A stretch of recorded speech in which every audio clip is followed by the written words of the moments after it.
ఆ అమ్మఒడి డబ్బులు కూడా ఎందుకు ఇస్తున్నారు? ప్రోత్సాహకంగా ఇస్తున్నారు. ఆ డ్రాప్ అవుట్స్ తగ్గించాలా? ఆ పిల్లలు పనికి పోకోకుండా ఉండడం కోసం ఆ 15,000 రూపాయలు ఇస్తే ఆ డ్రాప్ అవుట్ కాకుండా స్కూల్ పిల్లలకు పంపిస్తారు.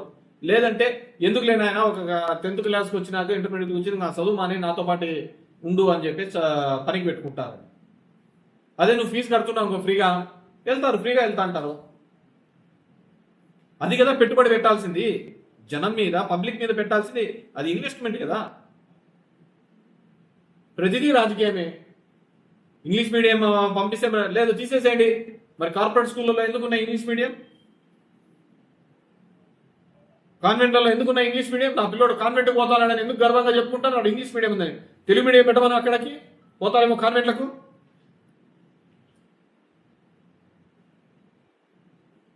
అన్నిటికీ ఒకటే నియమనిబంధనలు ఉండాలి కదా. మన దరిద్రం ఆ విధంగా ఉంది. స్వతంత్ర భారతంలో ఇంకా చదువు రాలేదని, చదువుకోవాల్సిన మార్కులు ఫీజులు కట్టుకోలేక ఇంకా ఆత్మహత్యలు చేసుకుని ఎంత దరిద్రం అంటే, ఆ పిల్లవాడు క్లాస్ రూమ్ నుంచి మీరు ఆ వీడియో చూసినారంటే బయటకు వచ్చేటప్పుడు టీచర్ ఆపలేకపోయినాడు, గోడెక్కేటప్పుడు ఎవడే కానీ ఆపలేకపోయినారు. ఆ పిల్లవాడు చనిపోతున్నప్పుడు ఎవరే కానీ నిలబెట్టలేకపోయింది ఒక నిండు ప్రాణాన్ని. అసలు పోలీసులు రాకముందే అక్కడ మొత్తం అంతా క్లియర్ చేసేసినారు. పడిన తర్వాత మొత్తం ఎముకలన్నీ చిక్కిపోయిన ఎముకలన్నింటినీ కూడా క్లీన్ చేసేసినారు. ఏం సమాజంలో ఉన్నాం? నేను ఒకటే చెప్తున్నాను, చంద్రబాబు నాయుడు మన దావూస్కి వెళ్ళాడు. మైక్రోసాఫ్ట్ సీఈఓని వాళ్ళను బిల్ గేట్స్ని కలవడం జరిగింది. ఆయన ఏమని అడిగినారు? ఒకటే అడగడం జరిగింది, మా ప్రాంతంలో వచ్చి మీ కంప్యూటర్కి సంబంధించి ఏఐకి సంబంధించి కొద్దిగా టెక్నాలజీ మీద మీరు సపోర్టివ్గా ఉంటాడు. ఎందుకు? ఆయన కంప్యూటర్లో సిద్ధహస్తుడనే కదా మనం అడిగేది, అవునా కదా? నేనేమంటున్నానంటే, ఇప్పుడు నారాయణ ఉన్నాడు. నారాయణ దాంట్లో ఎడ్యుకేషన్లో ఎప్పుడు 1 నుంచి 10 వరకు అతనివే ఉంటా ఉంటాయి. లేకుంటే చైతన్యవో 7 1 2 3 4 అని ర్యాంకులు చెప్పుకుంటూ పోతా ఉంటారు. అంటే అతను ఎడ్యుకేషన్ రంగంలో ఆ ర్యాంకులు తెప్పియడంలో సిద్ధహస్తుడు అని మనకు తెలిసిపోతుంది కదా. నారాయణ కాలేజెస్ అందుకే ఫేమస్ అని చెప్తున్నాం. మంచి మార్కులు వస్తాయనే కదా అక్కడ చెప్తున్నాం. మరి అలాంటి నారాయణని నువ్వు మంత్రివర్గంలో తీసుకొని, నారాయణ నీ కాలేజీలలో ర్యాంకులు వస్తున్నాయి, నీకంటే నీ కాలేజీలో ఇచ్చే జీతాల కంటే మా గవర్నమెంట్ కాలేజీలలో మా గవర్నమెంట్ స్కూళ్ళలో ఇచ్చే జీతాలు ఎక్కువగా ఉన్నాయి. ఆ జగన్మోహన్ రెడ్డి వచ్చిన తర్వాత ఆ స్కూల్ ఏదో డెవలప్ చేసి పెట్టినాడు. నువ్వు అపార్ట్మెంట్లో పెట్టే స్కూళ్ళలో, నువ్వు అపార్ట్మెంట్లో నడిపే క్లాస్ రూమ్ల కంటే మా గవర్నమెంట్ స్కూల్ బాగా ఉన్నాయి. నువ్వు వచ్చి ఆ విధమైన ర్యాంకులు రావాలి అంటే ఏం చేయాలి అని చెప్పేసి తీసుకో. మనం ఒక ఎక్స్పర్ట్ అయిన మైక్రోసాఫ్ట్కి సంబంధించిన బిల్ గేట్స్ని అయితే నువ్వు అడుగుతావు కంప్యూటర్ గురించి సలహాలు ఇమ్మని. లేకుంటే ఇంకో పెట్టే వాళ్ళను ఏ ఫీల్డ్లో ఎక్స్పర్ట్ అయితే వాళ్ళని అడుగుతా అంటారు కదా. ఇప్పుడు నారాయణ అతను మంచి మార్కులు తెప్పగలుగుతాడు కదా, ఈజ్ ఎక్స్పర్ట్ ఇన్ దట్ కదా. మరి అట్లాంటి అతను ప్రభుత్వ పాఠశాలలో చదువుతున్న పిల్లలు కూడా అదే ర్యాంకులు రావాలని నువ్వు ఎందుకు పెట్టలేకపోతున్నావు? అలా పెడితే ఎవడు నారాయణ కాలేజీలో చదవరు కాబట్టి, అంతా ప్రభుత్వ పాఠశాలలో చదువుతారు కాబట్టి ఈ కార్పొరేట్ విద్యను, ఈ కార్పొరేట్ దానిలకు అంతకంటే మంచి స్కూలు, గ్రౌండ్ అన్నీ ఉన్నా కానీ ఈ గవర్నమెంట్ స్కూల్స్ను డెవలప్ చేయలేకపోతుంది. అది మన భావితరాలకు ఇవ్వాల్సిన పెట్టుబడి పెట్టాల్సిన చోట మనం పెట్టుబడి పెట్టలేకపోతున్నాం. మంచి వచ్చాడు ఒక జగన్మోహన్ రెడ్డి, ఒక నాయకుడు వచ్చాడు, ఆ పెట్టుబడి పెట్టాడు, వాళ్ళ భవిష్యత్తును మార్చాలి అని ఒక ప్రయత్నం చేయడం జరిగింది. మా దరిద్రం ఏంటంటే, ఇంత ముందుగా చెప్పినట్టుగా తాగుబోతు వ్యవస్థను మార్చడానికి ఉపయోగపడినట్టుగా ఒక చదువు చెప్పే పిల్లవాడికి తల్లిదండ్రులు ఆ వ్యవస్థను మా పిల్లవాడికి ఇంత చదువు చెప్తున్నాడు, ఇంత బాగు చేస్తున్నాడని వాడు మాట్లాడలేకపోవడం. అందుకే ఎప్పుడే కానీ అంటుంటాం, మేధావి యొక్క నిశ్శబ్దం కూడా దేశానికి ప్రమాదకరం.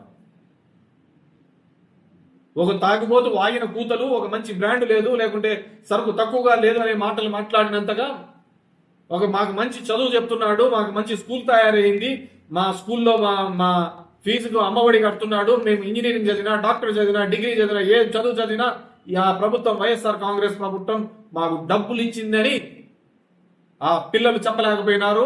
ఆ చిన్న పిల్లలు కాదు, డిగ్రీలో వచ్చిన వాళ్ళు, ఇంజనీరింగ్లో వచ్చిన వాళ్ళు, మెడికల్గా వచ్చిన వాళ్ళు ఫీజు తక్కువ వచ్చిన రోజు మాట్లాడినారు, వాళ్ళ తల్లిదండ్రులు కూడా మాట్లాడలేకపోవడం జరిగింది. అది దురదృష్టం. అది ఒకరిని అడిగేది లేదు, మొత్తానికి ఒక దురదృష్టమైనది.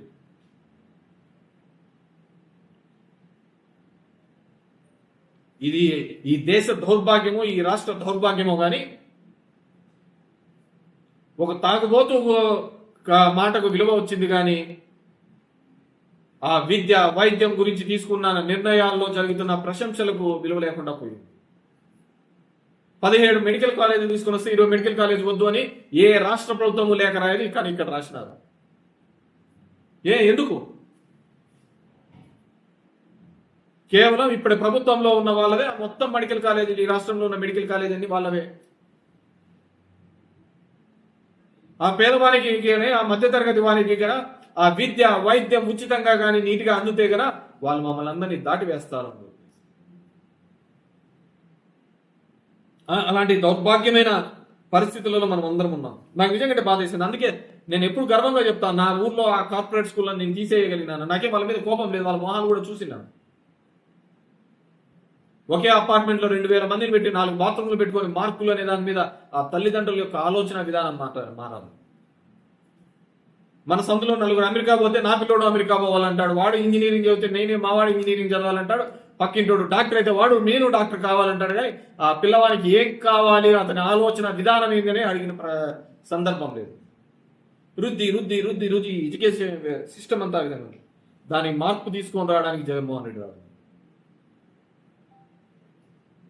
నేను అడుగుతున్నాను, 5వ తేదీ చేసే దానిలో ఎంతమందికి తల్లిదండ్రులకు సర్టిఫికెట్లు ఇవ్వకుండా ఇబ్బంది పడుతున్నారు, ఎంత ఇబ్బంది పెట్టడం జరిగింది. నేను గుడ్ మార్నింగ్ ధర్మవరం తిరిగేటప్పుడు చాలా మంది 2 రోజులు జగన్మోహన్ రెడ్డి గారు నిధులు రిలీజ్ చేసిన తర్వాత ఆర్బీఐ ఇవన్నీ క్లియరెన్స్ అయ్యాక 2-3 రోజులు లేట్ అయినా సార్ ఇంకా రాలేదు సార్ అన్న. ఇస్తానాడు కాబట్టి అడుగుతున్నారు, పోతానం కాబట్టి అడుగుతున్నారు, ఈటం లేదు కాబట్టి ఇది ఇంతే, మన బతుకులు ఇంతే, మన జీవితాలు ఇంతే అని చెప్పేస్తున్నాడు. ఒకరు అన్నారు, లోకేష్ అన్నాడు,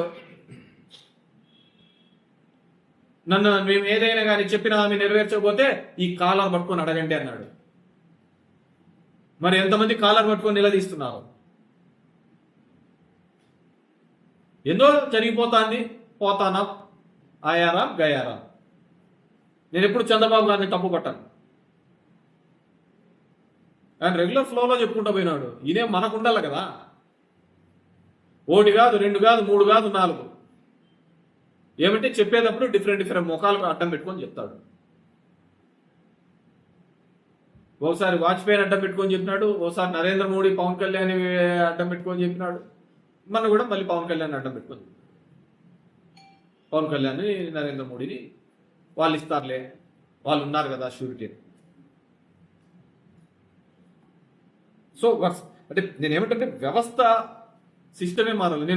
నేను చూశాను, ఇంటర్నెట్లో సెర్చ్ చేసి చూశాను, ఏంద్రా ఇదంతా ఇది అంటే ఎక్కడైనా కానీ ఒకటే ఒక సొల్యూషన్ నాకు అనిపించింది. 10th క్లాస్ వరకు ఎక్కడే కానీ ప్రైవేట్ స్కూల్స్ అనేది ఉండకూడదు.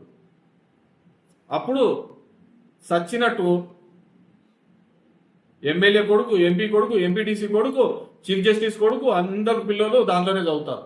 ప్రధాని కొడుకైనా ముఖ్యమంత్రి కొడుకైనా అదే గవర్నమెంట్ స్కూల్లో చదివితే ఎందుకు డెవలప్ కావో గవర్నమెంట్ స్కూల్ చెప్తాం.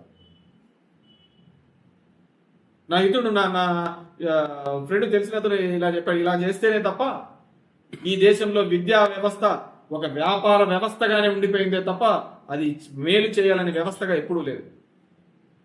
10th వరకు there should not any government schools, any private schools, only government స్కూల్లో ఉండాలా. చదువు చెప్పే టీచర్ కొడుకు అక్కడే చదవాలా, కలెక్టర్ కొడుకు అక్కడే చదవాలా, ఎమ్మెల్యే కొడుకు అక్కడే చదవాలా, ఎంపీ కొడుకులు చదవాలా, ముఖ్యమంత్రి కొడుకులు అక్కడే చదవాలా. లేకుంటే ఈ వ్యవస్థను అసలు మనం చేంజ్ ఈ ఇన్వెస్ట్మెంట్స్ అని దావూస్ అని ఈడని ఇవి కాదు. మనం చేయాల్సిన ఇన్వెస్ట్మెంట్ చదువుల మీద చేయాలి. అది భవిష్యత్తుకు మంచి ఫ్రూట్స్ ఇస్తాయి, మంచి ఫలాలు ఇస్తాయి. మనకు అవి కాదు కదా. అల్లు అర్జున్కి ఏమైంది, చిరంజీవికి ఏమైంది, ఇవి సరిపోతుంది. ఆ ఇంట్లో అన్నం తినేకుండదు, ఆ ఇంట్లో అన్నం తినేకుండదు, ఆ ఇంట్లో ఉండడానికి ఉండదు. మన పుష్పాలో చదివిన రేవతి కుటుంబంలో 12,000 పెట్టి టికెట్ పెట్టుకోమన్నారు. అరే వాళ్ళు యాక్టర్లు, వాళ్ళు నిజ జీవితంలో వాళ్ళు హీరోలు కాదు, అది ఇచ్చిన వాళ్ళ పాత్రను మాత్రమే వాళ్ళు పోషిస్తుంటారు అని. హీరోలు అనే వాళ్ళు ఎక్కడ ఉండరు. హీరోలు అనే వాళ్ళు సమాజంలో జరుగుతున్న సమస్య మీద వేలెత్తి ఆ పరిష్కరించేవాడు హీరో అవుతాడు. హీరోలు హీరోయిన్లు అంటారు. హీరోయిజం అంటే ఏంటి? వాళ్ళు చేసేదాన్ని క్యారెక్టరే. నేను ఎక్కడో కూడా చెప్పినట్టున్నాను. భరత్ అని నేను సినిమా చూశాను. వస్తాడు మహేష్ బాబు, దిగుతాడు, ఆ స్కూల్ ఇట్లా చేయాలంటాడు, అది ఇట్లా చేయాలంటాడు, కాలేజీలు ఇట్లా కట్టాలంటాడు, ప్రజలందరికి పరిపాలన అంటాడు, అన్ని అంటాడు, అసలు కరప్షన్ లేని సొసైటీ చేయాలంటాడు, ఎవరి దగ్గర ₹1 అడగకూడదు అంటాడు, నేరుగా జనాలకి అందల్లా బడ్జెట్లో ఇంత పెట్టాలంటాడు. పాపం జగన్మోహన్ రెడ్డి కూడా అదే చూసి అదే చేసినాడు. అటు సినిమా హిట్ మా కొంచెం చూచాడే. సినిమా యొక్క క్యారెక్టర్ని కూడా నిజ జీవితంలో చేసినా కూడా యాక్సెప్ట్ చేయలేని పరిస్థితి ఉంటే, హీరోలు వాళ్ళ ఒక క్యారెక్టర్ చేసినాడు. మీరు చూడండి, రోబో సినిమా చూస్తాను అనుకో, రజనీకాంత్ హీరోనే, రజనీకాంతే విలన్. అక్కడ ఎవరిని చూస్తాం? యాక్టర్నే చూస్తాం అంతే. రెండు ఫేజ్లు ఒకటే విధంగానే కనపడతా ఉంటాయి. చూసేది ఆ యాక్టరు, ఆ క్యారెక్టరు, వాడు చేసే పద్ధతినే కదా చూసేది. మనం ఏం చేస్తున్నాం? ముఖ్యంగా మన సదరన్ ఇండియా హీరో అంటే ఎలివేషన్ దేవుడితో పాటు కొలుస్తాం. అమ్మ నాయన కూడా అట్లా చూసుకోండి, చెప్తే దేవుడు. అరే వాడు చేసేది ఒక క్యారెక్టరు, నిజ జీవితంలో వాళ్ళంతా ఇది లేదు అనే పద్ధతిని చెప్పినా కానీ వినలేరు. నిజ జీవితంలో ఒక హీరో లాగా ఒక ఫైట్ చేసి ఈ వ్యవస్థకు అన్నిటికీ ఎంతో మంది నిష్ఠూరాలు అయిపోయి ఈ వ్యవస్థను నిలబెట్టాలని ఒక ప్రయత్నం చేస్తే దాని గురించి మాట్లాడలేని సమాజంలో ఉంటే మనం ఏం చేసేకైతుంది? ఇట్స్ వెరీ ఇది. నేను దాని గురించి చూసే నాకు బాధ అనిపించింది. ఆ సూసైడ్స్ అని కావచ్చు, ఇదని కావచ్చు. ఇన్వెస్ట్మెంట్స్ అంటే ఏంటి? ఇన్వెస్ట్మెంట్ అంటేనే ఇది. భవిష్యత్తు తరాలకు మనం పెట్టేదే ఇన్వెస్ట్మెంట్. ఎవడు చేయలే. స్కూల్స్ ఈ విధంగా కట్టించాలి అని గతంలో ఎవరే కానీ ఆలోచించిన దాఖలాలే లేవు. నువ్వు చదువుకున్నావు, మీరు చదువుకున్నారు, అందరూ చదువుకున్న వాళ్ళే. చూడండి అప్పటికి ఇప్పటి స్కూల్స్ ఏ విధంగా.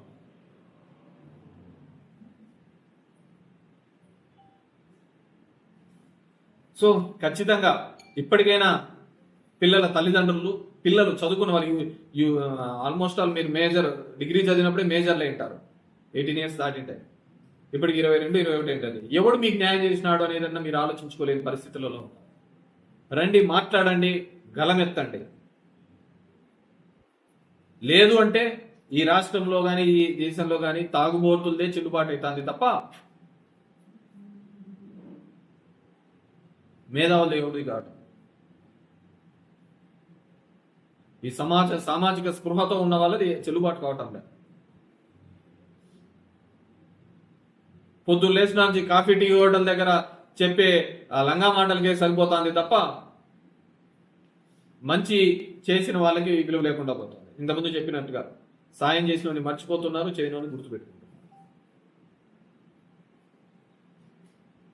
సరే, ఈ దరిద్రం ఎన్నాళ్ళు ఉంటుందో తెలియదు, కానీ ఉన్న కాలంలో అన్నా సరే ఆ లబ్ధి పొంది ఉంటే మీరు డెఫినెట్గా జగన్మోహన్ రెడ్డి అంటాడు మీటింగ్లలో, మీకే కానీ మంచి జరిగింటే ఏంటి అని చెప్పేసి. మంచి జరిగినోడు వేయలే, చేయకోకుండా చేయలేను. ఎవడో ఉంటారు 25% అవన్నీ కన్సాలిడేటెడ్గా పడిపోయినాయి. చేసినోడు మర్చిపోయినాడు, ఇంకోటి ఎవడం కొత్తగా ఏదైనా ఇచ్చాలంటే అని చెప్పేసి. Very unfortunate. సో డెఫినెట్గా అందరూ కూడా తరలి రావాలి, మాట్లాడాలి. Thank you very much. Any questions? ఇప్పుడు మద్యం పాలసీ అప్పుడు జగన్మోహన్ రెడ్డి గారు చేసినది కరెక్ట్ అనే భావిస్తున్నాను. మద్యం పాలసీ జగన్మోహన్ రెడ్డి ఒక నిర్ణయం తీసుకున్నారు. ఏమని నిర్ణయం తీసుకున్నాడు? ఆయన తీసుకునేది దీనిలో రేట్లు పెంచుతా పోతూ ఉంటాను, నేను ఇది ఒక స్టేజ్కి వచ్చినా తీసేస్తాను. సో ఆ రోజుకి ఆయన తీసుకునే దానిలో నేను ఏదైతే చెప్పానో అది చేస్తాను అని చెప్పేసి. నువ్వు అన్నిటికంటే ఇంపార్టెంట్ ఏంటంటే ప్రసాద్ గారు, నేను అర్ధగంట నుంచి మొత్తుకుంటే నువ్వు మళ్ళీ ఆటికే వచ్చాను మద్యం తీసుకునేది మంచిదే అని చెప్పేసి. విద్య గురించి తీసుకునేది మంచిదా చెడ్డదే అని అడగలేకపోయినావు కదా. నీకు ఆడ మసాలా ఇదే దొరుకుతుంది, నీకు అదే దొరుకుతుంది తప్ప నేను గొంతు దించుకొని విద్యా ప్రమాణాలు పెంచాలి అని దొరికినట్టే కానీ వీళ్ళదే నీకు ఇంపార్టెంట్ కనపడుతుంది. మద్యానికే మాట్లాడు. వాటెవర్ పాలసీ ఆ రోజు తీసుకునే దానిలోకి ఆయన నేను మద్యం అనే దాంట్లో పెంచుకుంటూ పోతాను. సరే, ఆ మద్యాన్ని నివారణకు రీహాబిలేషన్స్కి అనేది it's very very much impossible. సరే, ఆయన ఒక నిర్ణయం తీసుకున్నాడు, దానికి ఒక ప్రయత్నం చేసినాడు, లేదు నిష్ఠూరాలు తీసుకొచ్చాడు. అంతకుముందు ఎన్టీ రామారావు తీసుకున్నప్పుడు కూడా ఇలాంటి నిర్ణయమే తీసుకున్నప్పుడు కూడా చేయలేకపోయినాడు. ఎందుకంటే ఇట్స్ వెరీ టఫ్. అది మనలో ఒక భాగం అయిపోయింది. అది లేకోకుంటే సాయంత్రం అయితేనే మనిషికి ఎట్లుంటుందంటే, కష్టం వచ్చినా లేకుంటే ఆనందం వచ్చినా ఇంట్లో భార్యకు అమ్మా నాన్నకి చెప్పుకుంటారో లేదో తెలియదు, కానీ ముందర మందు బాటిల్ పెట్టుకొని చెప్పుకుంటారు. దానికి ఫస్ట్ లిజనర్ ఎవరైనా ఉన్నారు అంటే, నీకు ఆనందం వచ్చినా కష్టం వచ్చినా నీ ఇంట్లో భార్యకు చెప్తావో తెలియదు, మీ అమ్మా నాన్నకి చెప్తావో తెలియదు, కానీ సాయంత్రం అయితేనే ఖచ్చితంగా మందు నువ్వు చెప్తున్న జ్ఞాపకాలు, నువ్వు చెప్తున్నవన్నీ కూడా మధుర క్షణాలన్నీ అదే ఇంటాను. ఆ విధంగా మనం తయారైపోయినాం అన్నమాట. దాన్ని నేనేదో మార్చాలనుకున్నాడు, అది కాలే.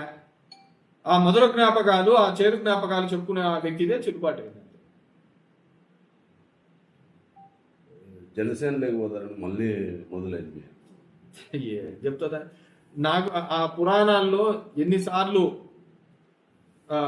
వాళ్ళు తన శరీర పరీక్ష కోసం అగ్గిలో దింకినారో లేదో తెలియదు, కానీ నేను ప్రతి 15 రోజులకి నిప్పులో దూకి బయటికి రావాల్సిన పరిస్థితి వస్తాను. నాకు అర్థం కాదు. బేసిక్గా నేను ఎప్పుడు చెప్తున్నాను, నేను వైఎస్ఆర్సీపీలో ఒక ఐడియాలజీ మీద వెళ్తున్నాను, దాంట్లో వేరేది ఏంటి. ఆ ఐడియాలజీ ఏంది? అక్రాస్ ది వ్యవస్థలో జరుగుతున్న అన్ని విధానాలకు ఈజ్ గివింగ్ ఫైట్ చేస్తుంది. చంద్రబాబుది ఒక ఐడియాలజీ ఉంటుంది, జగన్మోహన్ రెడ్డి ఒక ఐడియాలజీ. జగన్మోహన్ రెడ్డి నేను వైఎస్ఆర్ ఫ్యామిలీతో 3 తరాల నుంచి నాకు అనుబంధం ఉంది. రాజారెడ్డితో, రాజశేఖర రెడ్డితో, జగన్మోహన్ రెడ్డితో 3 తరాలతో నాకు అనుబంధం ఉంది. So I'm saying with ideology ఇక్కడ ఇంపార్టెంట్ అంతే, దాంట్లో వేరేది లేదు. పవన్ కళ్యాణ్ అనే వ్యక్తికి ఇప్పటికీ కూడా తను ఏం చేయాలనుకుంటున్నాడు ఐడియాలజీ లేదు. తను 20 సీట్లు గెలిచవచ్చు, రేపు ముఖ్యమంత్రి సీటుకు పోటీ పడవచ్చు, అన్నీ జరగచ్చు. బేసిక్ ఏంటంటే సిద్ధాంతాలు ఇంపార్టెంట్.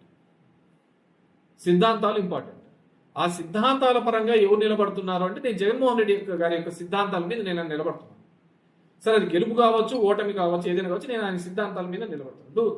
ఎన్టీ రామారావు ఉన్నప్పుడు ఆయన కొన్ని సిద్ధాంతాలు, ఒక పార్టీ ఎస్టాబ్లిష్ చేసేదే కొన్ని సిద్ధాంతాలు, కాంగ్రెస్ వ్యతిరేక భావ సిద్ధాంతాలతో ఆ రోజు ఎన్టీ రామారావు పార్టీ పెట్టారు.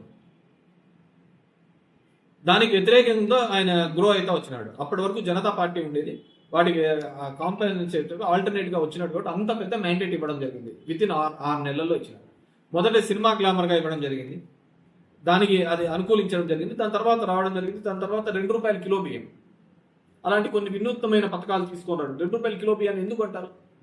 ఆ రోజుల కాలంలో కేవలం రాగన్నము, జొన్నన్నము ఇలాంటివే తినేవాళ్ళు. పేదలు తెల్లన్నము తినాలి అంటే అది ఏమిటో పండగలకో దీళ్ళకో మాత్రమే తినేది టైం నుంచి. అది తీసుకొని రావడం ఇట్స్ చేంజ్, రెవల్యూషనరీ చేంజ్. సరే, ఈరోజు షుగర్లు వచ్చి అదర్ రోగాలు వచ్చేసి డబ్బున్నోడు ఇవి తింటున్నాడు, డబ్బు లేనోడు డబ్బున్నోడే రాగి ముద్ద ఇవి తింటున్నాడు. ఆ రోజు ఆపోజిట్గా ఉంటాయి. So it's revolutionary change. Aarogyasri అనేది ఇట్స్ రెవల్యూషనరీ చేంజ్. ₹1 జోబిలో డబ్బు లేకపోయినా ఒక కింద పడతానే ఒక ఆధార్ కార్డు ఇంకో కార్డు తీసుకొని పోయి హాస్పిటల్లో ఫ్రీగా చేయించుకుంటున్నాడు. ఏదైనా కానీ గుండెకి బాగాలేదు అనుకుంటే ఇమీడియట్గా పోయి చేయించుకోండి. It's revolutionary. ఒక నమ్మకం, ఒక భరోసా ఇవ్వడం ఆ ప్రభుత్వం యొక్క బాధ్యత. ఆ బాధ్యతగా రాజశేఖర రెడ్డి చేసినాడు, జగన్మోహన్ రెడ్డి చేసినాడు. చంద్రబాబు ఒక్కటి చేసినాడని చెప్పమనండి. ఎవడో తెచ్చిన ఐటీ నేనంటాడు, ఎవడో చేసిన నాదంటాడు. 4 సంవత్సరాలు 4 టర్మ్స్ అయినాడు ముఖ్యమంత్రిగా ఆయన. ఇదే ఉమ్మడి ఆంధ్రప్రదేశ్లో కూడా ఉన్నాడు. ఈరోజు తెలంగాణకు ఆంధ్రప్రదేశ్కు అసమానతలు ఉన్నాయి అంటే ఎందుకు కారణం చెప్పండి? 83 నుంచి గత 40 సంవత్సరాల నుంచి అసమానతలు ఉన్నాయి. ఇంకా ఇప్పుడిప్పుడే ఆంధ్రప్రదేశ్ డెవలప్ అవుతుందని ఎందుకు చెప్పుకోవాల్సిన దీని పరిస్థితిలో ఉన్నాము అంటే, అంతకుముందు ముఖ్యమంత్రులు చేయలేకపోవడం వల్లనే కదా. ఆ రోజే ఇన్ని పోర్ట్స్ కానీ, ఇన్ని కాలేజీలు కానీ ఇవన్నీ కూడా మిగతా ప్రాంతాల్లో కూడా డెవలప్ చేసి ఉంటే ఈ అసమానతలు ఉండేవి కాదు కదా. ఈ రాష్ట్రం విడిపోయి ఉండేది కూడా కాదు కదా. ఇప్పుడు కూడా పెద్ద తప్పు చేస్తున్నది అదే. అమరావతి అనే ఒకటే చోటనే మొత్తం పెట్టుబడులు తీసుకొని పెట్టడం అనే కార్యక్రమం చేస్తున్నారు. ఇప్పుడు మన అనంతపూర్కి ఎయిమ్స్ శాంక్షన్ ఏంటండి, తీసుకుపోయి మంగళగిరిలో పెట్టినారు. ఏం అక్కడ విజయవాడ కానీ గుంటూరు కానీ ఇలాంటి కార్పొరేట్ పెద్ద పెద్ద ఊర్లు లేవా? అక్కడ పెద్ద పెద్ద హాస్పిటల్స్ లేవా? ఏం అనంతపూర్లో పెట్టి ఉంటే అదే ఎయిమ్స్ కానీ హాస్పిటల్ కానీ పెట్టింటే ఎంత ఉపయోగపడి ఉండేది ఇక్కడ పేదవాళ్ళకు? అప్పుడున్న తెలుగుదేశంలో ఉన్నవాడు మాట్లాడలేకపోయినారు ఒక్కరు కూడా. ఈ రోజు కూడా కిలోమీటర్ 52 రూపాయలతో 52 కోట్లతో పిలుస్తున్నారు అమరావతి ప్రాంతంలో. అదే 3 కిలోమీటర్లు అంటే 150 కోట్లకు ప్రతి నియోజకవర్గంలోని ఇన్ఫ్రాస్ట్రక్చర్ రోడ్లు గీట్లు అన్ని లేకోకుండా పోతా ఉంటాయి కదా. కొన్ని గ్రామాలకు రోడ్లు లేవని చెప్పేసి కొన్ని దాంట్లో చూపిస్తూ ఉంటారు తెలుగుదేశం వాళ్ళు. ఇది ఇదే ఏం ఒకసారే కదా జగన్మోహన్ రెడ్డి అనేది? అంతమంది అంతా మీరే ఉన్నారు కదా, మరి ఆ గ్రామాలకు ఎందుకు రోడ్లు వేయలేకపోయినారు? ఎందుకు వేయలేకపోయినారు? నేను వచ్చినాక చెప్తా, ఓబులాయనపల్లి, మల్లా కాలువ ఇలాంటి గ్రామాలకు నేను వచ్చిన తర్వాత రోడ్లు వేయించిన సందర్భం. ఈ నియోజకవర్గంలో 80% అభివృద్ధి కార్యక్రమాలు కానీ, అభివృద్ధి యొక్క రుచి కానీ, ఇంకోటి కానీ ఏదైనా కానీ చూపించినాను అంటే అది నేను చేసినానని. కానీ ఎప్పుడు తెలుగుదేశంలో పార్టీనే కదా ఇక్కడ గెలిచినది. కేవలం 3 సార్లు కదా ఇంకొకరు గెలిచినది ఇక్కడ. 3 సార్లు కదా. దానికి ఇట్స్ డిపెండ్స్ మన సమాజంలో ఉన్న పరిస్థితులు ఈ విధంగా నడిచిపోతానేది అంటే మనము మంచి అనుకోను చెడ్డమనుకోను. ఈ దేశంలో 2 రాజకీయాలు, ఒకటి కులపరమైన రాజకీయం, ఒకటి మతపరమైన రాజకీయాలే జరుగుతాయి. ఆ కులాల రాజకీయాలు జరిగినంత వరకు, ఆ మతాల రాజకీయం జరిగినంత వరకు ఈ దేశంలో ఉన్న కానీ ఇంకోటి కానీ పేపర్ల మీదే కనపడుతుంది తప్ప అభివృద్ధి సామాజికంగా ఆ పేదవానికి ఖచ్చితంగా ఫలాలు అనేది అందనే అందవు. ఎందుకంటే అందరికీ అర్థమైపోయింది, దేశం మీదకి యుద్ధం మీదకి వచ్చినప్పుడు కానీ ఒక యుద్ధం కానీ ఒక మతం కానీ ఈ రెండే అందరినీ ఏకం చేయగలుగుతారు. అది పైన బీజేపీకి బాగా అర్థమైంది కాబట్టి ఆ మతపరమైన రాజకీయాలే చేస్తున్నారు తప్ప వేరేదేం చేయటం లేదు. మనం వాళ్ళనేం అనేయలేదు. వాళ్ళని బ్రిడ్జిలు కట్టిస్తాము, ఇంకోటి కట్టిస్తాము ఏం చెప్పటం లేదు కదా. గుడి కట్టిస్తా ఉన్నారు, కట్టిస్తున్నారు. ఇక్కడ కూడా అంతే. మనం ఏం చేసినామనే కాదు కదా. ఎండ్ ఆఫ్ ది డే ఆ కులం ఆధారితంగానే రాజకీయాలు జరుగుతున్నాయి. మనం మంచి అనుకోని చెడు అనుకోని ఏదైనా కానీ మనం అందరం మాట్లాడచ్చు, చాలా నీతులు చెప్తూ ఉండొచ్చు. కానీ జరిగే ప్రతి రాజకీయం కానీ ప్రతి వ్యవహారం కానీ కులాల అనుగుణంగానే జరుగుతున్నాయి తప్ప ఈ దేశంలో మతాల అనుగుణంగా చెప్తున్నా ఇంకా వేరే విధంగా జరగటం లేదు. అదనే లేదు. ఆ విధంగా విభజిస్తానా పాలిస్తానా అంతే. That's it. ఇంకా పవన్ కళ్యాణ్ చెప్పండి ఎక్కడ పోతుంది ఇంకేమున్నాయా? చూడే అంత క్లియర్ గా చెప్పినా కానీ నువ్వు ఇంకా లేదంట. పవన్ కళ్యాణ్ తో టచ్ లేకపోతున్నారు బయట అంటున్నారు. నాకే నేను అతని సినిమా లాస్ట్ లో పోయినప్పుడు వకీల్ సాబ్ లాస్ట్ లో అతను టచ్ లో పోయి చూసిన సినిమా. ఇంకేమన్నాయి? నేను అంత నీట్గా చెప్తున్నాను. నేను ఐఎమ్ విత్ జగన్మోహన్ రెడ్డి, ఆయన భావజాలాలతో పోతున్నా. ఇంకా పవన్ కళ్యాణ్కి ఒక భావజాలం అంటూ ఏంది లేదు కదా. ఇప్పుడు చంద్రబాబు నాయుడు తిరుమలలో కొవ్వు ఉంది అని దబ్బాతంతా సనాతని అని చెప్పేసి 4 రోజులు హడావిడి చేసి కొవ్వే ఆడుంది, అది ఎట్లా చెప్పినావు, అది లేదంటున్నారు కదా అని చెప్పి చంద్రబాబు ఏమని అన్నాడు? అయినా చెప్పు అనలేకపోయినాడు కదా. ఇప్పటికీ చంద్రబాబు చేతుల్లో పవన్ కళ్యాణ్ ఒక టూల్ లాగానే ఉన్నాడు. పప్పెట్ అంటారు, అలాగనే ప్రవర్తిస్తున్నాడు. చెప్పు ఆయన ఆ రోజు అంతగా గొడవ చేసి అంత హైరాణ చేసిన వాడు లేదు ఇది కొవ్వు లేదంటున్నారు, ఏంది ఇది తేలేంత వరకు అని చెప్పేసి లేదు. తాత్కాలిక మనకు కూడా అంతే. ఆ క్షణం బాగుంటే చాలు. అదే మనం అంటున్నాం కదా, మనం అనుకుంటా కదా నాలుక మీద రుచి ఉంటుంది, అది నోట్లోకి పోయిన తర్వాత లోపలికి పోయిన తర్వాత దాని రుచి కూడా తెలియదు. ఆ సందర్భం బాగుందా లేదా అని అంతే. మనకు కూడా beautiful performance, Pavan is fighting for us అంతే. అది నిజమెంత, చంద్రబాబు చేసినది ఎంత, 40 ఏళ్ళుగా రాజకీయంలో 4 సార్లు ముఖ్యమంత్రిగా ఉన్నప్పుడు ఈ రాష్ట్రానికి ఏం చేశాడు అని ఇప్పటికీ చెప్పండి. ఎప్పుడో కట్టిన హైటెక్ సిటీ చూపిస్తా అంటాడు, రింగ్ రోడ్ చూపిస్తా అంటాడు, అదే చూపిస్తా అన్నాడు తప్ప ఏం మిగతా అంత ఆంధ్రప్రదేశ్ కాదా ఆయన ముఖ్యమంత్రి ఉన్నప్పుడు ఎందుకు చేయలేకపోయినాడని చెప్పి ఎవడు అడగలేడు. ఆయన వచ్చేనే బాగుంటుంది, బాబు రావాలి అనే చెప్తాడు అనే చెప్తున్నాడు. చెప్పా కదా ఎందుకు ఆ చదువు చెప్పిన ఆ తల్లిదండ్రులకు లేకపోయింది, లేకుంటే ఆ బాగుపడిన వాళ్లకు లేకపోయింది. ఓన్లీ లిక్కర్ బ్యాచ్ బాగా సక్సెస్ అయింది. Power of liquor, that's beauty of democracy, ప్రజాస్వామ్యం యొక్క. ఇంకేమన్నా వైసీపీ పార్టీలో కీలక సభ్యులుగా ఉన్నారు చేశారని ఇట్లాంటి వాళ్ళకి పెద్దలు కూడా రాజకీయాలకు దూరంగా ఉంటున్నారు. అది ఇలాంటి సమయంలో దానికి ఏముంటుందండి, ఎవరి ఇష్టాలు వాళ్ళకు ఉంటా అంటే దానికి ఇదేం చెప్పడం. ఇప్పుడు నేను సింపుల్ థింగ్ చెప్తాను. ఈ సిస్టంలోకి వచ్చిన రాకముందు సాయి రెడ్డి అనే వ్యక్తి జగన్మోహన్ రెడ్డికి సంబంధించి లేకుంటే వాళ్ళ కుటుంబానికి సంబంధించి ఒక ఆడిటర్. ఆయన జగన్మోహన్ రెడ్డితో పాటు కేసు బెయిల్కి ఇచ్చిన తర్వాత పోయినాడు. సరే నేను పోయినాను కాబట్టి నేను జగన్మోహన్ రెడ్డితో సెయిల్ కావాలనుకున్నాడు, వచ్చినాడు, అయిపోయింది, గవర్నమెంట్లోకి వచ్చినాడు, పోయినాడు, రాజ్యసభ 2 సార్లు తీసుకున్నాడు. ఇప్పుడు నేను చాలా చోట్ల చెప్పాను, తన మీద కానీ దానిలో కుటుంబం సభ్యుల మీద కానీ కొన్ని ఆరోపణలు వచ్చినాయి. మేబీ ఈ పాలిటిక్స్లో నేను తట్టుకోలేనేమో అనుకున్నాడేమో, అతను సైలెంట్గా క్విట్ అయిపోయాడు. రాజ్యసభ పదవి ఉంది కదా, ఉంది కూడా ఇప్పుడు రాజీనామా వద్దనుకున్నాడు. తన మీద పడుతున్న బరువు అలాంటిది దానికి ఏం చేసే తన మీద అంత భారం ఉందేమో మనకు తెలియదు కదా. నాకు పెద్దగా సాయిరెడ్డితో అటాచ్మెంట్స్ కూడా తక్కువే. జగన్మోహన్ రెడ్డి గారికి ఆయన ఏం చెప్పినాడో ఏమో తెలియదు. సరే సార్, అతన్ని గౌరవించినారు, అతన్ని పైకెత్తుకున్నారు, అతను చెప్తే కార్యకర్తలు విన్నారు, లేకుంటే లీడర్లు విన్నారు అంటే అతను జగన్మోహన్ రెడ్డితో ఉన్నాడు అని అంతే. Jaganmohan Reddy without Jaganmohan Reddy Sai Reddy only auditor. నువ్వు చెప్తున్న రాజ్యసభ ఉండదు, ఇంకోటి ఉండదు. ఈ ఒకటి పక్కన ఈ పెరుగుతుంటే అంటేనే సున్నాలు పెరుగుతూ ఉంటుంది. ఈ ఒకటే లేకపోతే అన్ని సున్నాల కిందకే వస్తారు అంతే, దాంట్లో వేరేది. ఈ ఒకటి పక్కన ఎంతమంది ఉంటా అంటే అంతమందిగా దాని విలువ పెరుగుతూ పోతుంది. ఆ ఒకటి జగన్మోహన్ రెడ్డి. దానికన్నా మీకు జగన్మోహన్ రెడ్డి అనే వ్యక్తి సిస్టంలో చాలా దానిలకు జరుగుతున్న దాని మీద ఫైట్ చేసినాడు. వ్యవస్థలో జరుగుతున్న తప్పిదాల మీద కానీ ఇంకో దాని మీద కూడా చాలా ఫైట్ చేసి ఒక లీడర్గా ఎలివేట్ అయినాడు. నేను ఎన్నో సందర్భాలు చెప్తున్నాను, ఎప్పుడైనా ఒక నాయకుడు అన్న తర్వాత కష్టంలో ఉన్నప్పుడు నిలబడతా అంటేనే ఒక రాయి అయినా కానీ ఇట్లా మామూలు ఉంటే రాయి దాన్ని కొట్టి చెప్తేనే ఒక షేప్ వచ్చింది. జగన్మోహన్ రెడ్డిని ఎందుకు అడ్మైర్ చేస్తారు? ఈ రాష్ట్రంలో ఇద్దరు క్రౌడ్ పుల్లర్స్. ఎప్పుడు వెళ్ళినా కానీ ఏ సందర్భంలో అయినా కానీ 10 నిమిషాల్లో 10,000 మందిని పూల్ చేసే వాళ్ళు ఎవరైనా ఉన్నారు అంటే రాజకీయ నాయకుల్లో అయితే అది ఒక జగన్మోహన్ రెడ్డి. రాజకీయాలు ప్లస్ దానికి సినిమా మసాలా యాడ్ అయితే పవన్ కళ్యాణ్. వీళ్ళిద్దరే ఏ సందర్భంలో అయినా క్రౌడ్ పుల్ చేయగలుగుతారు.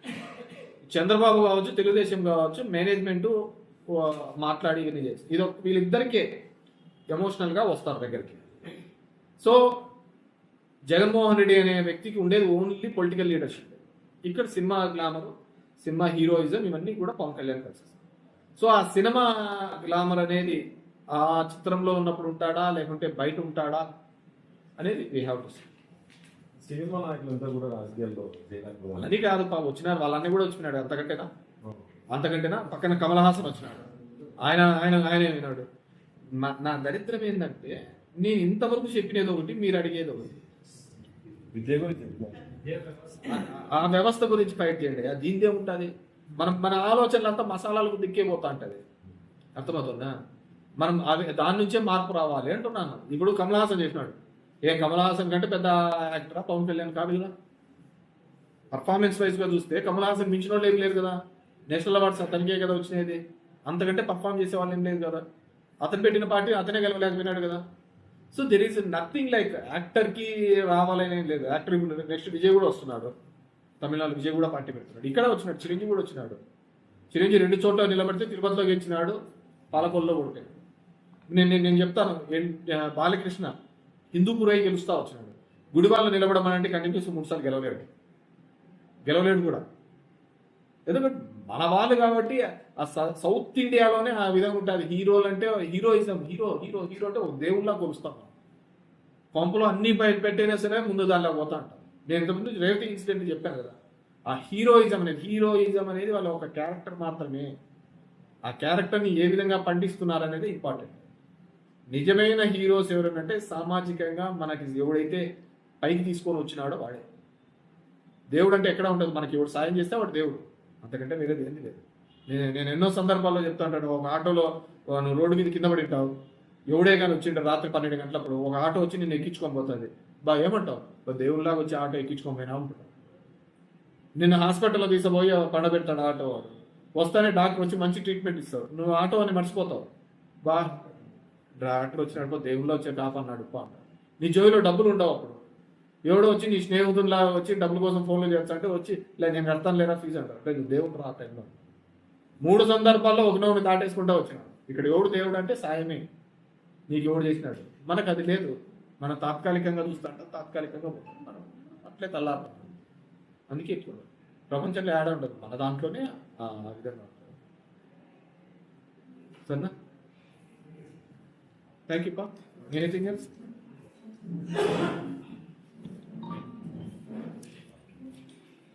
ఏ